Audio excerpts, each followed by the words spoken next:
Automation allows, a business owner not to have to focus on something that really doesn't contribute to the bottom line, but rather frees them up to focus on things that really do drive dollars to the bottom line. Welcome to Honest E-commerce, where we're dedicated to cutting through the BS and finding actionable advice for online store owners. I'm your host, Chase Clymer, and I believe running an online business does not have to be complicated or a guessing game. If you're struggling with scaling your sales, Electric Eye is here to help. To apply to work with us, visit electriceye.io/connect to learn more. Now let's get on with the show.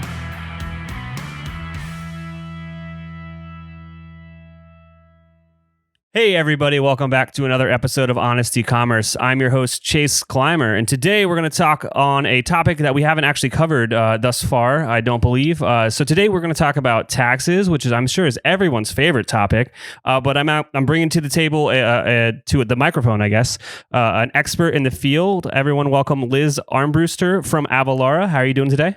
I am doing very well. Thank you for having me on the podcast. Oh, you're very welcome. So let's kind of just dive right in. Give me just kind of how you ended up at Avalara and just, why should someone take what you have to say about taxes seriously? Well, great question, and love to, talk about tax. I recognize it's not everybody's favorite topic, as you said, but it is really interesting, and it is shifting and changing. And so if you like to be in a world where nothing is constant, this is a great space for you to be in. I didn't set out to be a part of a tax company. However, I do like solving really hard problems. And I had been working in the media industry, actually thinking about how to automate the movement of media from effectively the people who generate content, digital files, live streaming TV, out to those of us who like to consume it and to do it in a really efficient, scalable way. And I had an opportunity presented to me that kind of looked and felt really similar to that, but it was in the world of tax. And I guess at the only time that I really spent really contemplating taxes when, I was buying something. So, I'd be at Nordstrom's or whatever my, favorite retailer was. And, the $100 pair of shoes I was buying all of a sudden became $110. And, so that was kind of my, relativity to tax. But this opportunity presented itself to think about, tax had been done for so many years in a really manual way. And here in the US alone, we've got 12,000 taxing jurisdictions. And you can imagine with that volume of state and local tax that trying to get it right is really, really hard, especially if you try to do it in a manual way. And so the more I got invested into this opportunity and the more I learned about thinking what this company Avalara was doing to really automate the world of manual, challenging, complex tax and make it digital and make it easier for businesses, the more appealing it became. And, as I thought about what I was doing in the world of digital content, tax content, and in particular, the process of once tax has been calculated and it needs to get to a taxing authority, you've got to, put all that documentation onto paper or submit it electronically, and you've got to submit those taxes. It became something that was both challenging from a problem to solve to do so scalably, but the benefit to businesses everywhere and the relief that would provide for especially smaller businesses to medium size that don't have an army of tax people at their disposal would just be really fantastic. Automation allows, a business owner not to have to focus on something that really doesn't contribute to the bottom line, but rather frees them up to focus on things that really do drive dollars to the bottom line for their business. So challenging problem, big scope, really untapped market were all appealing to me. And that's when I chose to make the jump into tax back in 2013 and haven't looked back since. Awesome. Yes. Since 2004, Avalara's vision has been to harness the power of cloud technology to help simplify sales tax for businesses of all sizes. Avalara solutions are designed to affordably scale with businesses as they grow over time. Tax compliance is not a revenue-generating activity. So, Avalara's technology is designed to help you manage compliance as efficiently and accurately as possible so you can reclaim your valuable time and reduce risk in your business. With more than 1,000 signed partner integrations, Avalara likely integrates with the ERP, e-commerce, mobile payment, and point-of-sale systems you use today. Find out how your business can be sales tax ready at avalara.com/honest. That's avalara.com/HONEST. Avalara, tax compliance done right. So you definitely, you're probably where you started with your experience is probably where a lot of store owners and listeners and young entrepreneurs experience with tax kind of ends. This in the same boat. You got to pay tax at sometimes in certain ways, but not. It's not really something that when you set out to build a business or build a brand that is the number one driver behind it. You're like, you know what? I think tax is interesting, so that's where I'm going to focus all my time. So I guess what are kind of like, what's the landscape look like for an e-commerce brand, and like why are taxes so difficult for them? I believe it's something that they're more experiencing as they kind of hit kind of a more growing stage of the business. It's not necessarily on most people's radars when they're kind of just getting started. Does that question make sense? It makes total sense. And yes, you're right. Yeah, I would go back to that statement you just made. Nobody really gets into business to have to focus on tax, right? It's just one of those things you have to do. The compliance side is not always fun. It can be very, very challenging. But that's why we're here, right? That's why automation exists to help businesses, again, stay focused on the things that they are passionate about doing. But, when I think about e-commerce sellers in particular, it is both a great time to be an e-commerce seller and a really challenging time to be an e-commerce seller. And I say that because, when you think about COVID, I mean, probably a few people maybe foresaw or predicted a global pandemic at some point, but most of us, right, didn't really see it coming. And I love to think about the small businesses that are out there that maybe, right, had an e-commerce presence, and maybe had a storefront prior to 2020. And the opportunity, the challenge and the opportunity that COVID presented to ensure that their business stayed afloat was really interesting. And many businesses have shifted to, go online, create their own storefront, or do so through a marketplace. And while many have overcome that challenge and done so successfully, what it invites is twofold, the good and the bad, right? You can sell to more people, all of a sudden opened up your market. And I think about a small mom and pop shop, in Washington that had really just established kind of a small online presence, but most of their buyers were local. And all of a sudden, if, fast forward 3 or 4 months, if you Google their product and you happen to be in Kansas or New York or Florida or name the other state, potentially up pops this little business that's out there in Washington. And so that business has expanded its opportunity to sell. And yet, if business doesn't understand the compliance tax challenges that come along with that larger footprint, they could get themselves in a lot of hot water. And so the seller's opportunity certainly is met with a complex matrix of tax obligations. Again, whether they're selling, through their own channels or they're selling through marketplaces, those laws can get really difficult to track. And again, the more channels they sell through, as you begin to think about aggregation of your month-end data, that can be really challenging for business owners too. So, there's some good and there's some bad. I think the good news in all of that is there is automation out there. There's a lot of knowledge and information that businesses can tap into to help them understand and navigate that environment.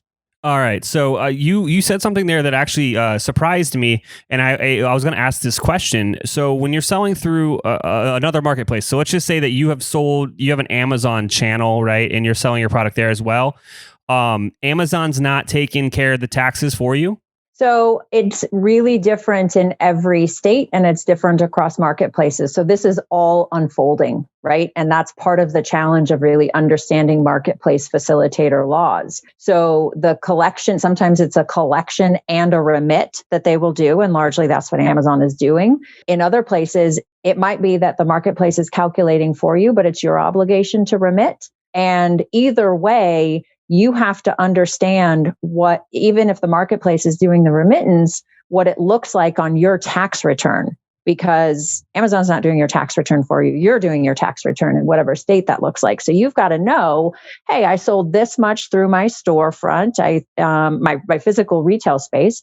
This is how much maybe I've sold through my own e-commerce channel. And then here's what also has sold on my Amazon marketplace. And the sum of those sales need to be reported.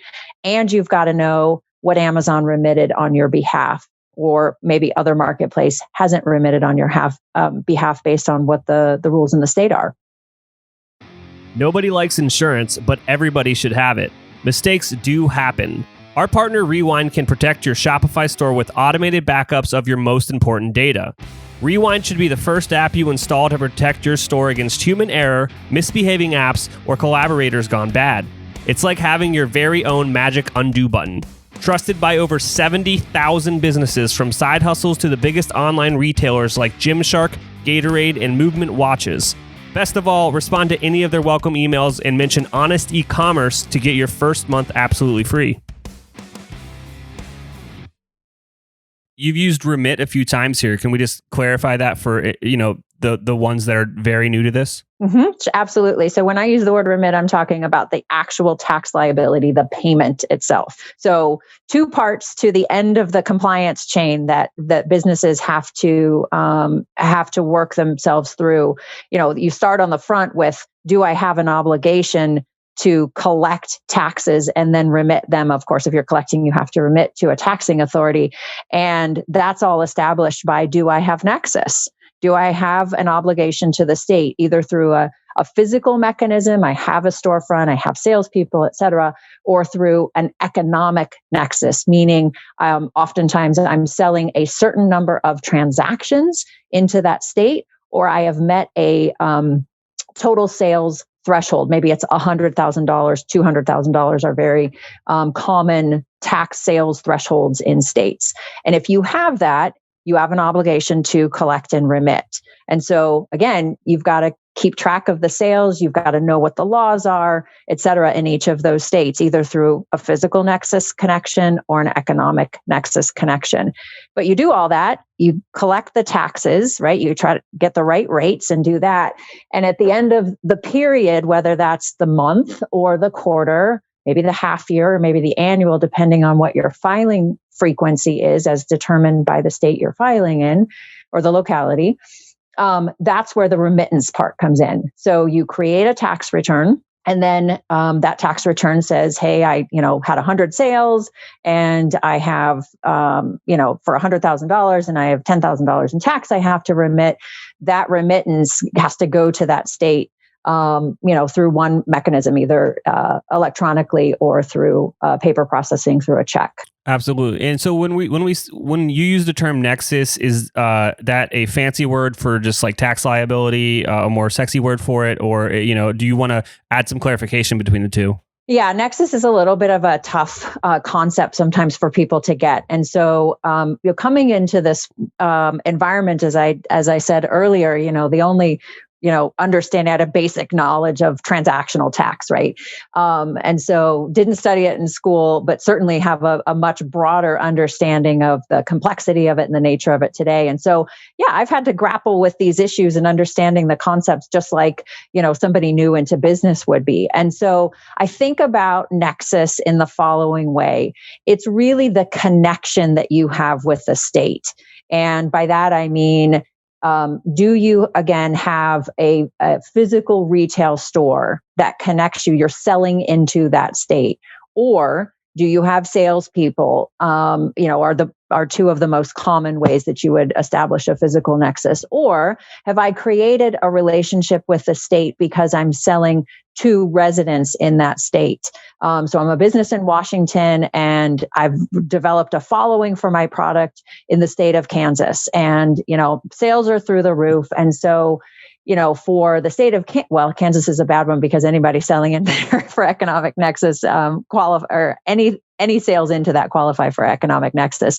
But choose a different state that maybe has a threshold of $100,000 in sales. Well, I haven't really created an economic connection to that state until I meet their defined threshold, number of transactions or total sales. And sometimes it's an either or, it's a both. And so that's the way I think about Nexus. And when you create that connection in the state's eyes or the locality's eyes, then you have an obligation to follow through the rest of the compliance milestones, which are, I have to be able to know whether the thing I'm selling is taxable, to whom, and if the product is taxable itself, get the tax right at the point of sale. And then at the end of the tax period, again, ensure that I've created a summary report in the U.S. in the form of a tax return, and then I send that off to the state along with whatever the calculated tax liability is. Does that help? Oh, it helps me, but I'm a little bit more familiar with this, so I hope that I pose the questions in ways that help other people understand. Businesses are the most successful when they own their data, customer relationships, and their growth. That's why more than 50,000 e-commerce brands like Living Proof, Huckberry, and Solo Stove trust Klaviyo to deliver their ideal customer experience. Klaviyo is the ultimate e-commerce marketing platform for online brands of all kinds and all sizes. With email automation, SMS marketing, list growth tools, and more, you'll get everything you need to build strong relationships that keep your customers coming back. If you're tired of relying too heavily on paid advertising or third-party marketplaces for your sales success, you're not alone. It's time to take back control of the customer experience. More and more online businesses are moving to Klaviyo to grow higher value customer relationships through personalized email and SMS marketing. And the results are staggering. On what's typically the biggest weekend of the year for online retailers, last Cyber Weekend alone, brands made nearly $1 billion in sales through Klaviyo's platform. That's 3.1% of total online sales that were powered by Klaviyo. Ready to drive future sales and higher customer lifetime value with a marketing platform built for your long-term growth? Get a free trial at klaviyo.com/honest. That's KLAVIYO.com/HONEST.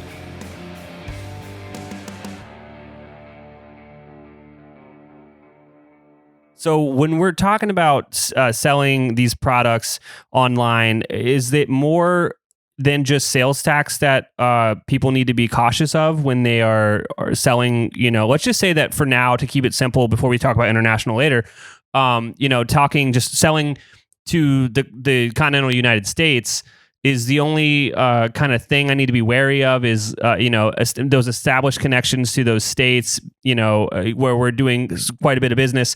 Only thing I need to keep track of is kind of the sales tax and make sure that's right. Or is it more than that? No, it really depends. It's my favorite phrase in tax. I've learned to say this often, and it's just the caveat to everything. It depends, right? It depends on what you're selling. It depends on to whom you're selling. So, oftentimes you're having to deal with business and occupation taxes, depending on the product. Maybe it's a digital good, and maybe we're all of a sudden talking about streaming, a digital good, for example. That the taxability on that falls into the communication taxes, and that's just a whole different ballgame. So, for many of the folks maybe listening to this podcast, it likely would center around sales and use taxes, but certainly that's not going to be the be all end all. I think that it depends on the what. Yeah. I think that we've really established here that tax law is super friendly and easy to understand. No, it's not. It's definitely. It's because America, we leave it down to the states, and the states can do whatever the heck they want. That's commerce is great, and you can have your views on capitalism. But the one thing it is it's super confusing to do interstate commerce, and that's what e-commerce is like. Really, let people do, and the rise of these amazing platforms like Shopify have you just made e-commerce explode. So let's kind of pivot a little bit here to my favorite thing is I'm lazy. How can I get away with this for less of my input of my time and energy? Well, naturally automation, right? If you can let a system that can manage the complexity of tax do that for you, all the better, right? Because that does give you the opportunity to free up your time to go focus on things that you want to do, growing your business, right? I want to go focus on marketing. I want to go figure out how to create more demand. I want to go figure out how to become more profitable, and I don't want to have to worry about thinking on, did I get the tax right? Did I hit my deadline, et cetera? So, there are lots of opportunities for businesses to consider, again, beginning at the start of the food chain. When you think about compliance obligations, there are tools, and Avalara has a couple out there. If you were to log on to our website at avalara.com, and want to assess whether you have an obligation to collect and remit because you're selling online and you think you might be approaching these thresholds, just a simple input of your transactional data can produce results and tell you in a nice little red, yellow, green graphic, hey, you've already crossed the threshold. Maybe you're approaching, or you're nowhere near it yet, but understand that you can come back in tomorrow, or you could come back in 2 months and upload your new data and figure out where you're at. So whether it's that, or whether it's allowing a system to calculate the tax due on your sales, in a cloud service, that's certainly a huge opportunity that many businesses find really valuable. Or maybe it's the back end. It's the actually filing the returns and making sure everything ticks and ties, and I get my tax liability to wherever it needs to go on time, so I don't have to worry about penalties and interest around being late. And tax automation specialists like us do that every day. We live it, we breathe it. We actually really enjoy the complexity of tax and managing all of the thousands of rates, rules, and boundary changes that, again, the independence you talked about affords the U.S. states and localities to do. Awesome. What do all e-commerce stores have in common? That's right, customers. And those customers are going to have questions. Gorgias is the leading e-commerce help desk with over 5,500 customers on Shopify, Magento, and BigCommerce. Their software is built with machine learning to optimize your support system and allow your team to save time and money on repetitive inquiries while still remaining personalized. What it does is take all of your customers' insights and information, brings it into their amazing dashboard so you can solve your customer's problem as quickly as possible. If you want to give Gorgias a try, visit gorgias.grsm.io/honest to get your second month free. That's gorgias.grsm.io/honest. Thanks. You answered that in a perfect way. But you left me a great opening for a specific question, which was, I know you're going to say it depends, but I'm trying to squeeze a little bit more of an answer out of you. Is when in my startup kind of phase or my growing process, be it dollars per year that we're doing gross revenue, like when does this matter, or when should this be more top of mind for me? Yes, of course, it depends. But I will go a little bit deeper on that for you. I think as a business, you have to think about it in a couple of different ways. And, I look at the environment that a business is operating in across a couple of different levers, if you will. So one would be the geography, right? Am I just selling in one state? Am I selling in more than one state?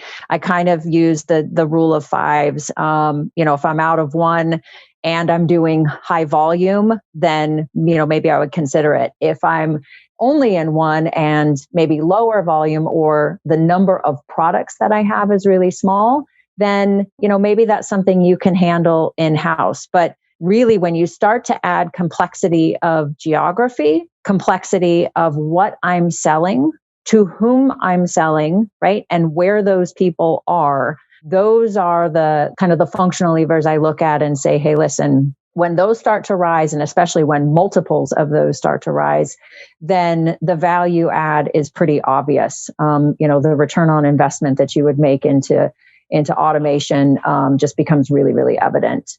And that's oftentimes what we see. As customers are thinking about, I guess I would say one other thing: how fast you're exploding in those areas, also. So if you don't think, for example, for another year, right, that you would be getting into a second geography or adding a second or a third product, okay, maybe today is not the time to do that. But if you're saying, hey, our company's got 3 or 4 or 5 new products coming out, in the next 2 to 3 months, and oh, by the way, we really want to expand our geographic footprint, spending time on trying to figure out tax is not going to be where you want your resources to be focused, right? You want to be making sure that the customers love those products and that they're returning, for future business, et cetera. And that's where you'd want to hand off that automation to a specialist like us, because we can grow with your business. That's one of the things that I think oftentimes is a driver for businesses to get in early.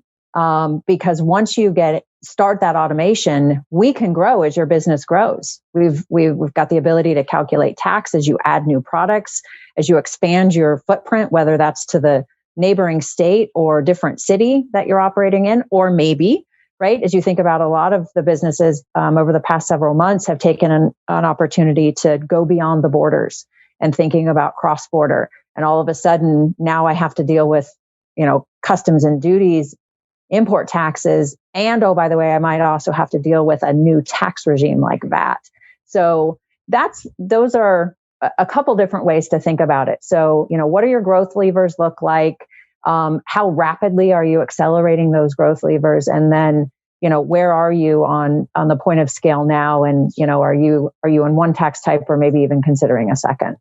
Yeah, I think that most of our listeners are, I think the consideration of moving from one state to another state is like almost not a consideration. It's like, of course, I'm going to sell in any state that's going to buy my product. Like, they're not thinking about that, especially when you're in that startup phase. Honestly, it's just like I said before, these new platforms out there make it so easy. Once you kind of hook up your Shopify store and you've got shipping and fulfillment kind of figured out, and you're ready to start selling, you're sending that to anyone who's buying it. So if I could try to maybe ask a more direct question, would this be something that would be on someone's radar that's like sub $1 million a year gross, or is this more for people that are in that scaling stage? Obviously, our favorite answer is it depends, but there's the question. No, honestly, I think it can be for anyone. And I think one of the other, aside from the answers I've already given, which is, the complexity of tax is just enormous. And it would be one thing to look at complexity in a status quo. But the fact is that just the 12,000 taxing jurisdictions in the US alone love to change their rates, rules, and boundaries all the time, right? So keeping up with that is just an enormous burden, let alone what you would do, right, internationally. So I would say really anybody that wants to focus on ensuring that they can grow their business, whether they're, $1 million or $10 million or $100,000, can benefit from the automation of tax. It's just allowing them to, as they want to grow their business, grow with them. It allows them to focus on, what's valuable and can add to the bottom line, as opposed to, compliance, which doesn't. But I would also tell you certainly can take away from the bottom line if you get it wrong. So, I'm an advocate for getting it right out of the gates. And, when it's right for the business to jump into that space, to have an automation partner to help them enable growth. Yeah, you always want to make sure that you have the systems in place that are going to help you succeed rather than scramble when you need them. That's usually the worst time to try to figure it out. Yeah. Think about, a little bit off topic, but think about the shift that we all made when March, whatever the date was, when everybody said go home, right? The first week of March. And, the companies that were prepared to help enable their workforce stay focused and be productive, technology and automation really helped a lot of those companies, maybe not skip a beat, but really made the shift a lot easier. And for those companies who were more tied to physical, what technologies, whether they were in the office or whether processes that they had were focused on the physical nature of having a person go into an office and move paper or have to be connected to somebody else physically. It was really, really challenging to make those shifts. And so I just think, technology in general and automation in general certainly is an accelerator and an enabler. And so, get it in early, make it happen, because, again, tax is one of those things where you just don't want to be on the wrong side of it, and can really be penalizing if you find yourself in that spot. Now, if somebody, this is resonating with them and they're interested in learning more about Avalara or reaching out to you, like what would be the best next steps for them? Yeah, so I think a couple of different ways. We a lot of times we get customers that are, of course, interested in our services, but oftentimes that comes because they're interested in trying to solve a tax problem, right? They want to understand content, they want to understand how taxability applies to them, et cetera. And so oftentimes it's a quick Google search. They end up on one of our pages. We put a lot of our content out there and make it available. We've really got some great blogs that help people kind of demystify tax and really put it into terms that people can understand and then do something with, right? It becomes actionable for them. But certainly the .com site is the best way to get in contact with us, and happy to help answer questions around, just how it applies, how it can help your business, content and taxability, et cetera, or just thoughts you have around growing your business and potentially where do you have risk and how would you mitigate that? Like I said, we've got some really cool tools available on our website that help people understand concepts and help people understand, risk profile they have around tax to enable them to make decisions about what's best for them moving forward.